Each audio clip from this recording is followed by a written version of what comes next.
അസ്സലാമലൈക്കും, welcome to my YouTube channel. അപ്പോൾ ഇന്ന് ഉച്ചയ്ക്ക് സിമ്പിളായിട്ട് വളരെ സിമ്പിളായിട്ട് എന്ത് ഫുഡ് ഉണ്ടാക്കാമെന്ന് കരുതിയിരിക്കുമ്പോഴാണ് എന്നാൽ ഇന്ന് കഞ്ഞി തന്നെ ഉണ്ടാക്കി കളയാമെന്നൊരു ഉൾവിളി ഉണ്ടാകുന്നത്. അതിനായിട്ട് അതിൻ്റെ സൈഡ് ഡിഷായിട്ട് 2 ചെറിയ കറികളും കൂടി ഉണ്ടാക്കി കളയാമെന്ന് തീരുമാനിച്ചു. അതിനായിട്ട് കുറച്ച് കോവക്ക എടുത്ത് വെള്ളത്തിലിട്ടിട്ടുണ്ടായിരുന്നു. നല്ലോണം കഴുകിയിട്ട് ഇങ്ങനെ കഷ്ണങ്ങളാക്കി മുറിച്ചതിന് ശേഷം 2 ടീസ്പൂൺ മുളക് പൊടി, കുറച്ച് ഉപ്പ്, കുറച്ച് മഞ്ഞൾപ്പൊടി, കുറച്ച് പുളി പിഴിഞ്ഞത് കൂടെ ഒഴിച്ച് നല്ലോണം മിക്സ് ചെയ്തിട്ടുണ്ട് കേട്ടോ.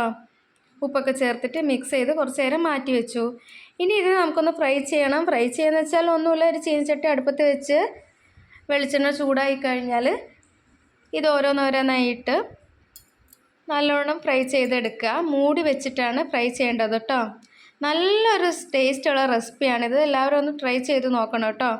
പിന്നെ ഞാൻ കുറച്ച് പപ്പടം ചെറുങ്ങനെ കീറിയിട്ട് അതും കൂടെ പൊരിച്ചെടുക്കുന്നുണ്ട്. പിന്നെ ഒരു മാങ്ങ എടുത്ത് കഷ്ണങ്ങളാക്കി മുറിച്ച്, കുറച്ച് മുളക് പൊടി, കുറച്ച് ഉപ്പ്, കുറച്ച് വെളിച്ചെണ്ണ, പിന്നെ കുറച്ച് ചെറിയുള്ളി അരിഞ്ഞതും കൂടെ ചേർത്ത് നല്ലോണം മിക്സ് ചെയ്തിട്ട് അതുകൂടി മാറ്റി വെക്കുന്നുണ്ട്. അപ്പോൾ ഇന്ന് ഉച്ചയ്ക്കുള്ള 3 സിമ്പിളായിട്ടുള്ള ചെറിയ റെസിപ്പീസാണ് കേട്ടോ. 5 മിനിറ്റ് കൊണ്ട് ഉണ്ടാക്കാവുന്ന റെസിപ്പികളാണ്. കണ്ടിട്ട് തന്നെ കൊതി വരുന്നില്ലേ? എല്ലാവരും ഒന്ന് ട്രൈ ചെയ്ത് നോക്കണം കേട്ടോ. അസ്സലാമു അലൈക്കും.